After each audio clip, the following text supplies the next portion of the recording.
Welcome to the Jack Mountain Bushcraft Podcast, episode 133. Welcome to the Jack Mountain Bushcraft Podcast with your host, Jack Mountain Bushcraft School founder and Master Main Guide, Tim Smith. I'm your host, Tim Smith. I'm a registered Master Main Guide and have been a full-time outdoor instructor and guide since founding the Jack Mountain Bushcraft School in 1999. We help people become more skilled, more knowledgeable, more experienced, and more confident in the natural world through our bushcraft and guide training semester programs and multi-week canoe and snowshoe expeditions. You can check out the show notes to all of our podcasts at blog.jackmtn.com. If you're interested in learning more about our college-accredited and GI Bill-approved programs, visit the Jack Mountain Bushcraft School on the web at jackmtn.com. And check out our online network and digital learning academy at bushcraftschool.com. Hello and welcome back to the Jack Mountain Bushcraft Podcast, episode 133, the end of the season here at the field school. We're recording this on November 14th, 2024. We've wrapped up all of our field school programming for the year, and looking forward to taking a break because I'm tired. We've been going, we hit the ground running at the end of April and had a couple of days here and there, but mostly it's just been pushed straight through. And no one knows that better than the person who's sitting with me this morning. Everybody out there in podcast land, please welcome the newest minted Jack Mountain Bushcraft School Expedition Instructor Certificate holder. This is Sam. How are we today, Sam? Doing well, thank you. So Sam has been a resident of Masardis since end of April. Has gone through all of the programs that we ran this year, and to get the certifications here, we basically set up a bunch of like hula hoops and light them on fire and make people jump through, and there's a lot of them. And Sam jumped through all of them, so congratulations on that. It's no small feat. Like, we've offered this program for a while now, and just a small handful of people have completed it. You know, it's one of those things where it sounds great before you get here, and then it turns out that, oh man, there's a lot of work, and it's physically hard, and like mentally challenging, and it's difficult to be away for any length of time. So, for example, last year, 2023, we had one person finish. I think 7 started, and this year we had 2 out of 6, 2 finished. So, yeah, congratulations to you. It kind of speaks to your endurance and being able to put up with just relentless bad jokes over the long haul and hearing the same jokes each program. Yep. So that's a challenge. But yeah, today I think we were looking at the calendar this morning, and I think it's 6.5 months that we've been together. And it's weird.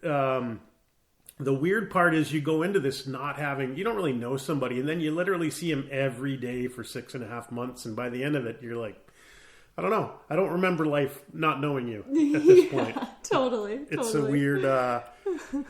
a weird thing. So this year we started the season with the 4-week wilderness canoe expedition semester that is going to be renamed next year. And spent 4 weeks on the river, and then we had a couple of days off, and we jumped right into the 9-week summer semester course, at the end of which we had, did we have a week? I think we had a week off. We had a week off, yeah. A week off to like rest up and kind of, lick your wounds sort of a thing, and then we jumped right into the fall wilderness bushcraft semester, and we didn't have a week off. We had a day off. And then we jumped right into the main guide medic, and that wrapped up just a couple of days ago. So there's been no breaks. It's just been push on straight through. So the expedition instructor consists of getting all the other certs and putting them together into a bigger package. So there's been lots of stuff, lots of growth happening from making 25 bow drill fires, one using all natural cordage, to canoeing a couple 100 miles and learning how to paddle and pole and, living in shelters, all those things, they're all part and parcel of the program, really diving into the natural history of the area. So again, it's a lot of work. I know it's a lot of work because I designed it, and congratulations. And it's one of those things too, because it's so obscure. I've been doing this for 25 years. That was the 63rd long-term immersion program that we've run. And still, when I talk to people, they don't really get what goes on here. That it's professional guide training and instructor training. And I always like to joke that, in the early days of the Jack Mountain Bushcraft School, they thought that I was the guy with the buzzers to make the bushes look like Mickey Mouse if you go to Disney World. Topiary, right? Yeah, and it's not quite that, but yeah, maybe it's not that far off. I don't know. Funny story, I had multiple people before I came out here, when I told them what I was going to do, they misheard me and thought I said witchcraft. Oh, yeah. And so they thought I was going to go to a 6-month full immersion witchcraft training there's school. A little bit of that around here. For sure. Just a couple of quick highlights that stand out to me from my time with Sam.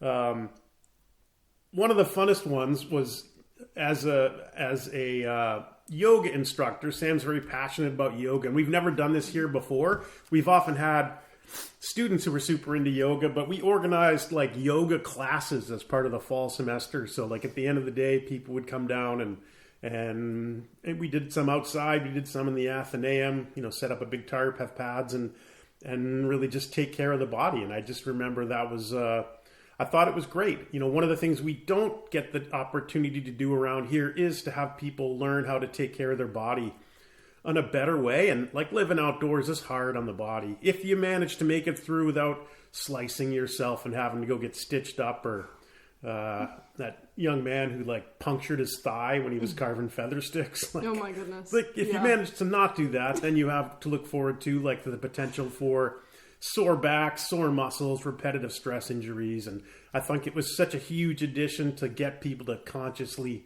focus on their body and their physical, and mental well-being. I think that was a huge addition. But I just remember the first time I was like, I can't believe, looking back in my head on all the characters we've had here over the years, I was like, what would those guys think if they saw like there's a yoga class going on in the quad right now? It's pretty funny. That's awesome. I was really surprised by how much positive feedback there was from the group of guys who did participate in that.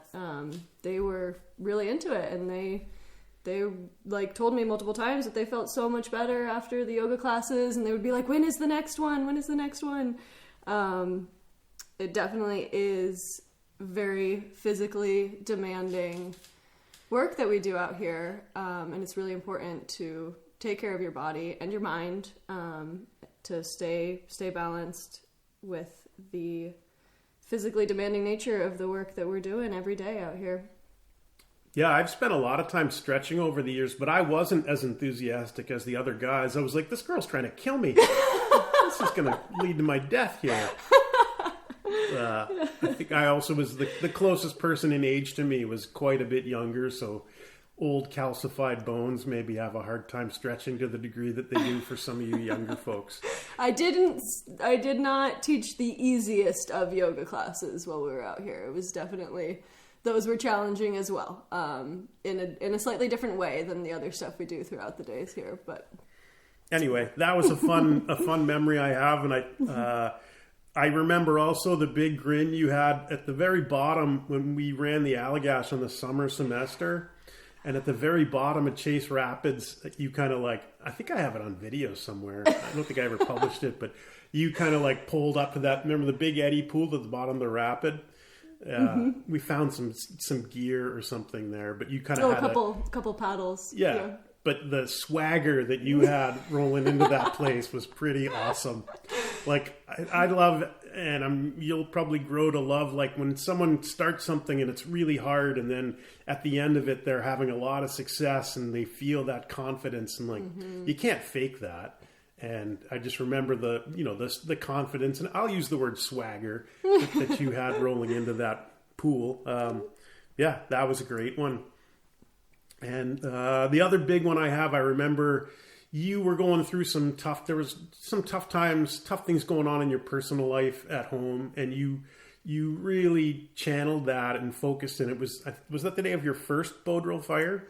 Yeah, I had like a complete emotional breakdown, came running to the guide shack area, like just cried to Oz for 20 minutes, and he gave me a good pep talk, and like I composed myself and went back to Moose Vegas and got my bow drill kit out and knocked out my first bow drill coal super quickly. That was awesome. It was a really good way to like channel the intensity of what was going on in my personal life at that time. Yeah, we talk a lot about life's never easy, and we don't know what's going to happen to us. The only thing that we have any say in is how we're going to react when those challenges come up. So, when I see a person who faces some pretty significant challenges and then uses that as a motivator to achieve tangible goals, like, I think that's awesome. And I wanted to call you out on it. We often call people out when they're doing bad things. And I think one of the things I try to do around here is when I see somebody doing something good, I call them out on it. And often in front of the group. And it's, it can be a big confidence boost, but also I just think it's a nice way to be. If the only time you ever hear the instructor's voice is when you're doing it wrong, I had, as a youngster, coaches and things in athletics, and you'd never hear the guy say anything unless he was pointing out something that you screwed up on. And like, yeah, that makes you not want to show up for practice every day. I can tell you that. For sure. So yeah, a very small percentage of people have completed this certification that you now hold. And I think that's awesome. Congratulations. Proud of you. Thank you. So what's next for you? Well, I've run into some life changes due to my car breaking down. My plan was to go back to Oregon. However, that has changed, and I'm heading to Vermont instead. I'm working on getting a job at a ski resort out there, so that's where I'll spend the winter. I'm excited to get back to snowboarding, because that's one of my big wintertime passions. And for those of you out in podcast land, even though I've never been snowboarding, I grew up skiing, but even though I've never been, my plan is to join the professional snowboard circuit, probably not this winter, but the following winter. Yeah, this winter Tim's going to come out and visit me, and we're going to get them all trained up. Yeah, because I think that's, if I'm thinking like long-term goals, me just shredding on the half pipe day after day, learning the terminology and, just doing it and living it. Because I meet people and that's the first thing they ask me, like, aren't you like a professional snowboarder on the tour? And I was like, yeah, I get that a lot, but not yet. Coming soon. Coming soon. So, yeah, if you're listening to this and you're at a big snowboard resort, get in touch, probably swing by, do some shredding, and any other like snowboard appropriate verbs. That's my plan. Perfect. Something else that we have on the go here, we're going to break some new ground next year. So it's on the web now. By the time this podcast goes live, you'll be able to read about this program that we're going to run for the first time ever. Tell me what that program is, because you're going to be intimately involved with it. Yeah, so this program is called the Women's Bushcraft and Canoe 3-week Immersion, and it is going to be a course for women, taught by women. It's going to be 3 weeks long. We're going to end with a trip on the Allagash River, learn a lot of skills to build up to that. So let's talk about the course in general. So 3 weeks, 3 phases. Week 1/phase 1 will be here at the field school. Yes, that one will be all about the bushcraft skills. We're going to be doing axe skills, knife skills, wet weather fire, cooking, knots. There's so much we can get into with that, but that's going to be all of the skills that you need to learn to live comfortably at camp, and take care of take care of all the basic needs, and then we can build off of that and get into some fun things like building natural shelters, cordage, all sorts of different things. So, okay, so there's week 1, analogous to like a woodsman course that we run, or like the first week of a 9-week semester. Week 2 is all about the canoe, right? Yes. Week 2, we're going to learn lots of different paddle strokes. We're going to learn how to pole a canoe. We're going to learn how to line a canoe. We're going to be doing day trips on local rivers and lakes to get that confidence in the canoe up. And also still be building on those kind of woodsy bushcraft skills. Absolutely, yeah. We're going to be using all the skills we learned week 1 every day, continuously to keep up with those skills and to keep camp life running smoothly. And then week 3, you guys are packing up and headed to the Allagash. Yeah. So the point of week 1 and week 2 is to get everybody ready to crush it on week 3. Totally, yeah. And then we're going to go out and have an amazing, beautiful trip down the Allagash River. I'm looking forward to that. I was fortunate enough to get out there a couple times over the summer. And I'm really looking forward to going back out there because that is a very beautiful, special place. So that's the what. The who, this is going to be co-taught by Sam, and our own Tessa Story has been another expedition instructor certificate holder, has been an instructor here, was just up here dropping off a canoe, has worked in residential therapeutic programs for youth for a little more than a year. But is excited to get back out and work with this population. And I think it's great. This is a program I've wanted to set up for a number of years, but I think it's hard just having the one person. And let's be honest, like, I don't think I could pull it off, like, even wearing a dress. No one's going to believe that I could, that I'm that person. So it's exciting to have 2 super confident, capable women that are going to be able to put this on, and I'm super excited about it. So there's our who. When is going to be 3 weeks next summer. What are the dates? July 20th through August 9th. And we will have a link in the show notes for this where you could click through and get Sam's bio, get Tessa's bio, get direct link to the course with more information on it. And just a couple of details before we talk about the why. We're going to limit this to 10 participants because the maximum size of a group that you can have on the Allagash is 12. You can't go bigger than that. And the minimum age will be 18, correct? Correct, yes. Okay.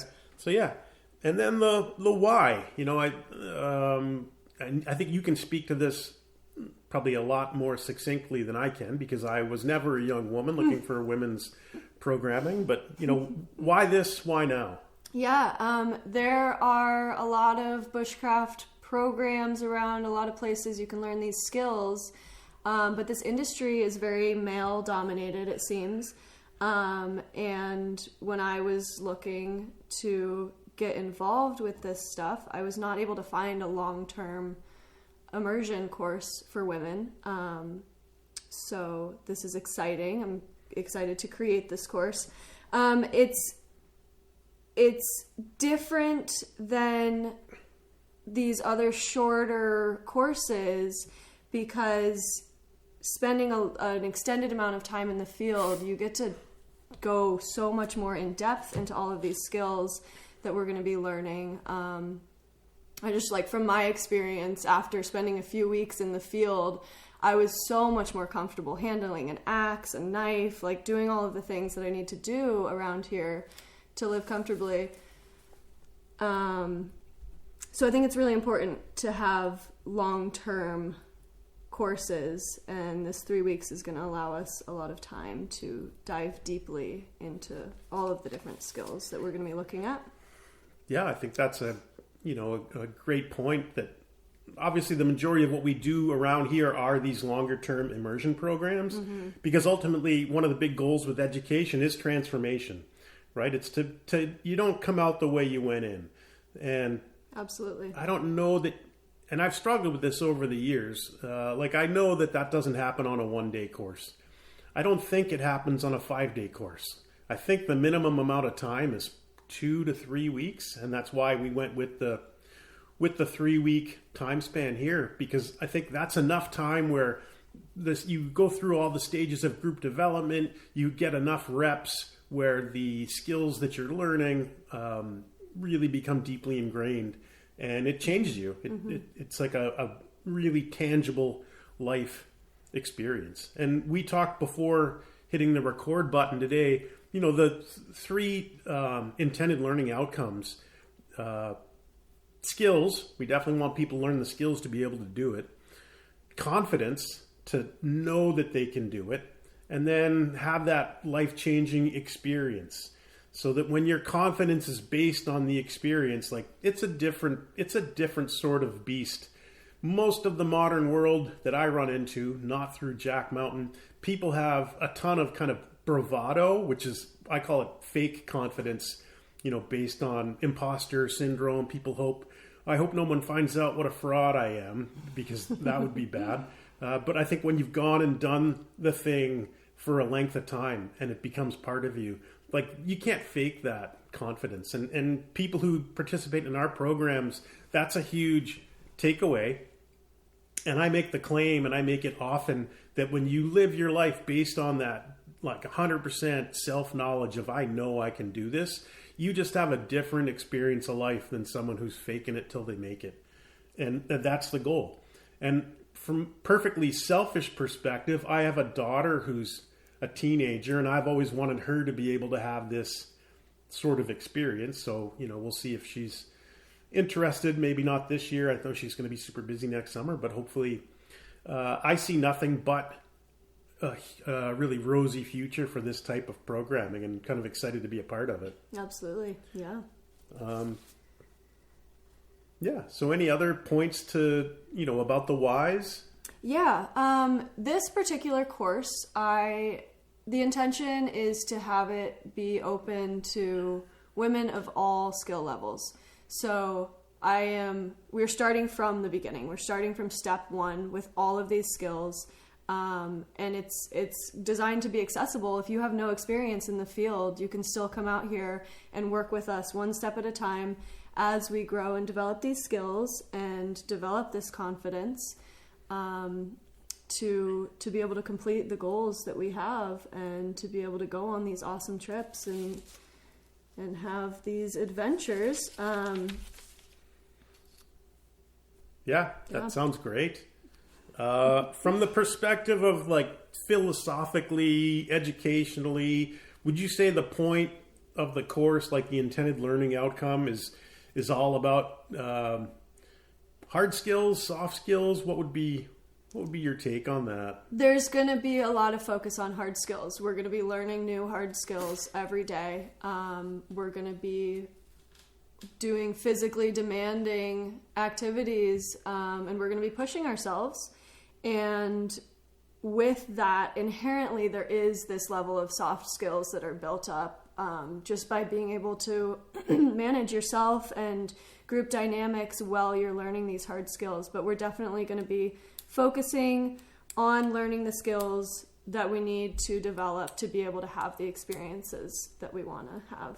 Yeah, definitely. Like it couldn't just be a soft skills course and then get dropped off somewhere remote and be like, all right, make it back to town. Totally. Wait, I need to make a fire. I need to eat. I don't know how to do that. Yeah, I think that's all. It all sounds great. So kind of excited for that. So if you're interested, by the time this comes up, you can click on the Jack Mountain website. We'll have links in the show notes. I just thought of one other. I thought of one other favorite highlight, and I didn't think of it until you said doing physically demanding things. Yeah. When we were on the Allagash this summer, we're carrying boats around Allagash Falls, and there was a group, I don't know, 5 or 6. How would you describe these guys?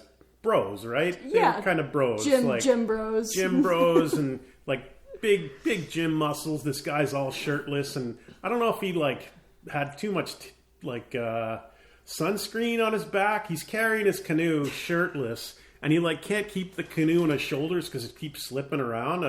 And I'm just kind of watching this from the distance, but and I watch him. He had to put the canoe down, and he's standing there. And right at that point, you didn't even notice it, but Sam walks over the crest of the hill, coming around the falls, and she's carrying like her canoe with a backpack on, and had something in her hand. But the gym bro guy like couldn't carry just his canoe without it falling off. And yeah, I thought it was. I wish I could have had that one on video. That was a great. Just when I looked. He was yelling for his buddies to help him because he couldn't do it. And then I looked at him, and his eyes when he saw you walk by carrying all that stuff at once, it was like, it was pretty priceless. I'm not going to lie. I thought it was great. Great. So one last question for you. Yeah.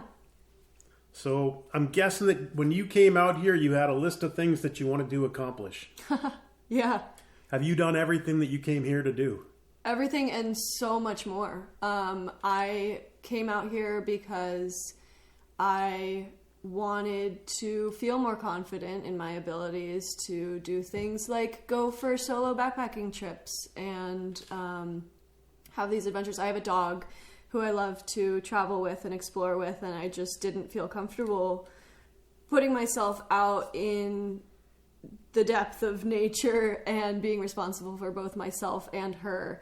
And after my experience here, not only do I feel totally comfortable doing that, but I am like super excited to now take a whole bunch of other people out on these adventures and share everything that I've learned and experienced here.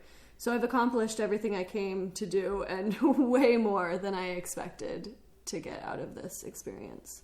Awesome. Yeah. I don't have a whole lot else today, so I guess we'll just wrap this one up. For more information, click through the show notes, and you can get links to Sam and Tessa's bio. You can get direct information about the course. What's the name of the course one more time? Women's Bushcraft and Canoe 3-week immersion. Awesome. Yeah. Yeah, so I'm expecting you guys are going to have a lot of success with this because there's nothing else like this out there. Yeah, it's true. It's true. Cool. Well, thanks for taking the time to sit down today, and I wish you the best of luck in Vermont. I'll probably be at the slopes. I'm going to hang around in the lodge for a while, get the lay of the land there. Yeah, for sure. And it'll look a little funny at first because I'll probably have like an air cast on my lower leg and a sling on when I'm sitting at the bar. But I just do that for attention, tell stories and stuff. For sure. Cool. Let me know when you're ready to go shred and we can go tear up the mountain together. Right on. That mountain doesn't know what's coming. Thank you, Tim. Okay. Thanks, guys. Talk to you later.